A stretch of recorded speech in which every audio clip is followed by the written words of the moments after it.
8h30 sur Al-Oula. Bonsoir et bienvenue dans ce premier rendez-vous d'information de la soirée. Tout de suite, le sommaire.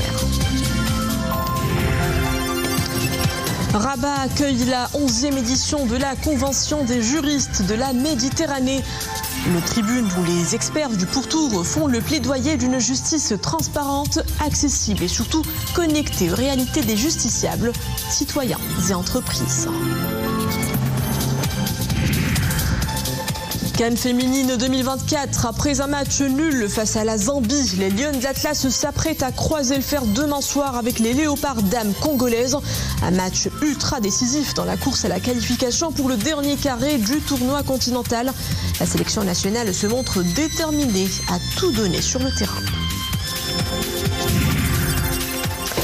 Puis une parenthèse farniente en ces journées de canicule à l'ombre des forêts de cèdres. Les établissements touristiques d'Ifrane se mettent en ordre de marche pour accueillir ceux qui fuient la chaleur. Les préparatifs s'activent en coulisses, nous le verrons dans ce journal. Bonsoir. Avant le développement de ces titres, ce message de condoléances et de sympathie adressé par Sa Majesté le roi Mohammed VI au président des États-Unis, Donald Trump, suite aux inondations survenues au Texas. Dans ce message, Sa Majesté le roi souligne avoir appris avec une profonde tristesse la nouvelle des inondations soudaines survenues au Texas qui ont fait malheureusement de nombreuses victimes. Que les victimes de cette tragédie reposent en paix, écrit le souverain. Des inondations donc d'une rare violence ont balayé vendredi dernier le Texas. Cet État du Sud continue de compter ses morts. Le dernier bilan annoncé fait état de plus de 104 décès confirmés, avec 80 dans le seul comté de Kerr. Des pertes humaines et des dégâts matériels. Les eaux ont ravagé des dizaines de chalets et caravanes, emporté des ponts et déraciné des arbres. Une nouvelle menace de fortes pluies susceptible de provoquer des inondations est toujours de vigueur. Au Proche-Orient, le bilan humain ne cesse de s'alourdir. À Gaza, 24 Palestiniens ont trouvé la mort aujourd'hui dans de nouvelles attaques israéliennes. Différents secteurs de la bande ont été ciblés par ces raids aériens, notamment Khan Younes et Rafah, où 11 Palestiniens ont été tués et d'autres blessés depuis l'aube. Au moment où les forces de l'armée israélienne ont essuyé aujourd'hui des pertes humaines, 5 soldats israéliens ont été tués et 14 autres blessés dans l'explosion de bombes alors qu'ils patrouillaient dans un axe principal de la ville de Beit Hanoun, au nord de la bande de Rafah. Direction l'Espagne où un incendie d'une rare intensité s'est déclaré près de Tarragone. Près de 3000 hectares de forêt sont ravagés, notamment dans le parc naturel des Ports à Paúls. Les pompiers continuent de lutter contre les flammes attisées par des vents secs. Pendant ce temps, plusieurs villages proches du sinistre ont été évacués par précaution.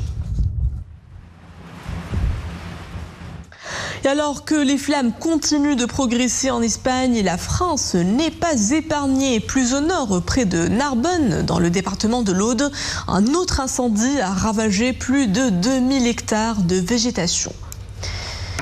Les soldats du feu, appuyés par des moyens aériens, sont mobilisés depuis plusieurs heures pour tenter de contenir le sinistre attisé, là aussi, par une chaleur écrasante et des vents violents. L'aéroport de Marseille a été fermé en raison du feu toujours pas maîtrisé.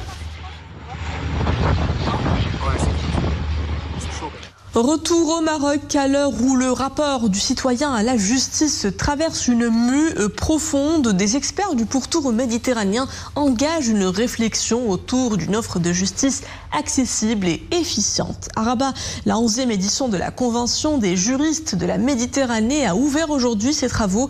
Un véritable porte-voix des justiciables, citoyens comme entreprises, plaident pour une justice transparente, rapide et accessible et surtout connectée à leur réalité quotidienne. Sophia Fkro, Damien Cherkaoui. La justice en partage, La Méditerranée en commun. Les participants à la 11e édition de la Convention des juristes de la Méditerranée planchent sur plusieurs questions, avec pour thème central l'offre de justice face aux besoins des citoyens et des entreprises. Tour à tour, les experts se relaient pour proposer et débattre de solutions, et en plus d'un comparatif, est capable de s'adapter aux mutations profondes que traverse l'Amérique et la mobilité croissante des citoyens. Alors les experts plaident pour un renforcement de la coopération entre professionnels des différents pays. Objectif, assurer une continuité juridique au bénéfice des justiciables. La coopération entre le Maroc et la France en matière de justice, notamment civile, commerciale, est excellente. Nous travaillons de façon très rapprochée avec mon collègue et ami et homologue. Nous avons énormément de sujets en commun. Dans le cadre de l'entraide, donc des dossiers en commun sur lesquels il faut qu'on ait un travail étroit pour que les choses avancent rapidement. Et puis on a aussi des sujets de réflexion plus généraux sur lesquels nous sommes très heureux de pouvoir avoir des réflexions communes.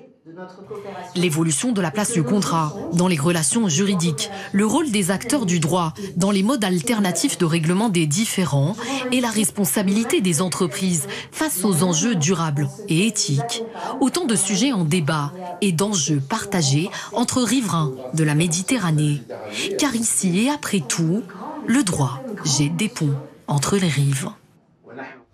Sport football, après une entrée en lice mitigée face aux Cooper Queens en CAN féminine, les Lionnes de l'Atlas s'entendent d'en découdre demain avec leurs adversaires congolaises. Les Léopards dames largement battues par le Sénégal sur le score de 4-0 pour le compte de la première journée. Un duel qui s'annonce physique et surtout décisif pour le 11 national qui compte engranger les 3 points et garder le cap vers les demi-finales. Le plus important ce soir, c'est de signer une bonne performance face aux redoutables joueuses de la RDC. Les Lionnes de l'Atlas s'avancent à petits pas. Après le nul face aux Zambiennes, elles comptent donner le meilleur d'elles-mêmes pour aller le plus loin possible dans cette compétition. Le sélectionneur national se dit très optimiste tout en mesurant l'ampleur de la tâche à accomplir. Les grands tournois sont toujours très motivants. Nous savons que nous avons de grands adversaires devant nous. Par le passé, pour les joueuses comme pour moi, l'expérience a toujours été un atout. Mais au final, quand le match commence et que l'arbitre a sifflé, c'est 11 contre 11, un entraîneur contre un autre. Nous essayons de donner une bonne prestation et de faire de notre mieux pour aider les joueuses et l'équipe autant que possible. Je suis vraiment très motivé pour cette Coupe d'Afrique. Como siempre, lo más posible a las jugadoras y al equipo. Y bueno, pues realmente muy motivado por esta Copa de África. Totalement remodelées, les joueuses de la RDC partent demain soir avec un lourd handicap. L'humiliation subie face aux Sénégalaises lors de leur premier match qui s'est soldé par une lourde défaite de 4-0. Une équipe en reconstruction, mais à ne pas sous-estimer. On n'a pas le droit, quand on est compétitrice, de baisser la tête. Les défaites, ça fait partie du jeu. Et justement, c'est dans ces moments-là qu'on doit montrer qu'on a du caractère.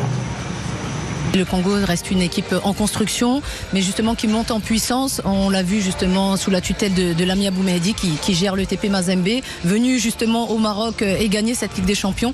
Ils connaissent ce terrain et ils ont à cœur justement de concrétiser, de confirmer leur placement. Maroc-RDC, c'est demain soir au stade olympique de Rabat. Les Lions de l'Atlas auront donc l'avantage du terrain et du public pour s'imposer comme favorites de la compétition. Le classement du Maroc au niveau continental et mondial renforce ses chances dans la course à la couronne continentale. La sélection nationale féminine maintient sa 60e place au classement mondial de la FIFA, ainsi que la 3e position à l'échelle africaine. Allons respirer un bon coup en montagne. Cap sur Ifrane et ses cédrés ombragés qui offrent en ces temps de forte chaleur de véritables havres de fraîcheur aux visiteurs. En ce début d'été, auberges, maisons d'hôtes et unités hôtelières se préparent à faire le plein de visiteurs. C'est un reportage d'Ahmed El Fadeli chez Zakaria Moukinbillah. Les préparatifs vont bon train dans cette auberge de montagne de la province d'Ifrane. Jardin, pelouse et espace d'accueil, tout a été réhabilité pour être au rendez-vous de la saison estivale. Loin du rush des grandes villes balnéaires, ce genre d'unité d'accueil est particulièrement prisé par les amoureux du tourisme de montagne.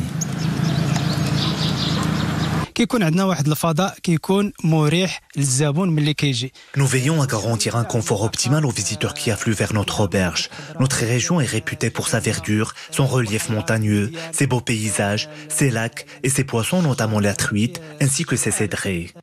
Les maisons d'hôtes, les gîtes et les auberges de montagne offrent un dépaysement garanti. Sur place, les visiteurs sont immergés dans les traditions locales. L'art culinaire occupe une place de choix. Le couscous ou le tagine fait maison sont préparés avec beaucoup de cœur et des ingrédients bio. Dans les unités hôtelières classées, les préparatifs s'intensifient également. L'aménagement des chambres et l'hygiène sont parmi les priorités. Nous procédons au traitement et à la purification des eaux des piscines. Les jardins sont traités avec des pesticides. Les chambres font aussi l'objet d'une attention particulière afin de fournir au client tout ce dont il a besoin.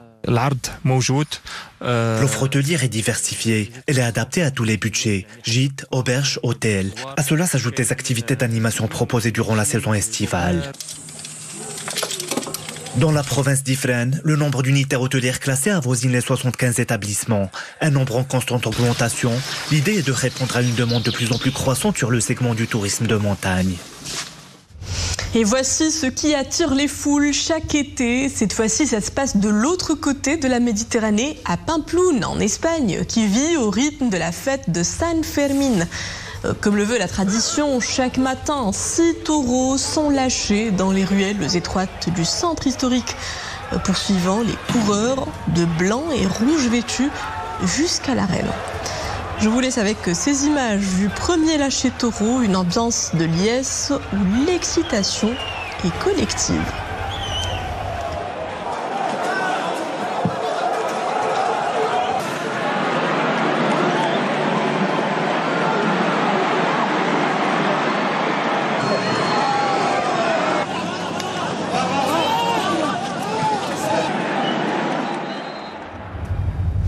C'est sur ce spectacle effervescent à toute allure de la cité basque que nous refermons ce journal. Merci à vous de l'avoir suivi. Très bonne suite des programmes à tous sur Almoula.